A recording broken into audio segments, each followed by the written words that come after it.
विनेश फोगाट काल पात्र आज अपात्र कशी जाणून घ्या ऑलिम्पिकचा नियम काय सांगतो।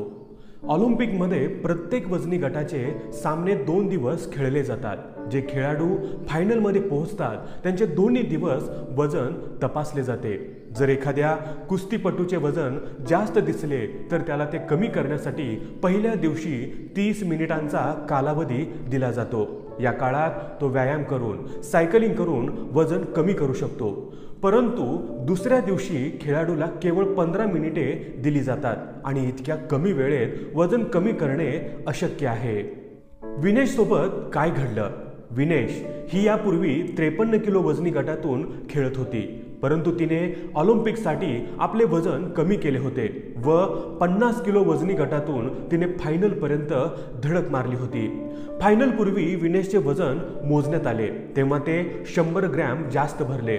यामुळे ऑलिम्पिकच्या नियमाप्रमाणे विनेशला अपात्र घोषित करण्यात आले। एक दिवसात अचानक वजन कसे वाढले? विनेशने सेमीफायनल मॅच जिंकली तेव्हा तिचे वजन सुमारे 52 किलो होते। त्यामुळे अंतिम सामन्यासाठी वजन 2 किलोने कमी करण्यासाठी तिने विश्रांती न घेता व्यायाम सुरू केला होता। विनेश फोगटने वजन कमी करण्यासाठी सायकल चालवली, स्किपिंग केले। एवढेच नाही तर तिने आपले केस आणि नखही कापली। महत्त्वाची गोष्ट म्हणजे विनेशने तिचे रक्तही काढले होते।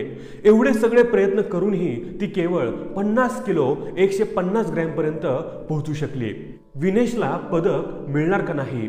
ऑलिम्पिकसाठी अपात्र ठरल्यामुळे विनेशला सिल्वर मेडलही दिले जाणार नाही।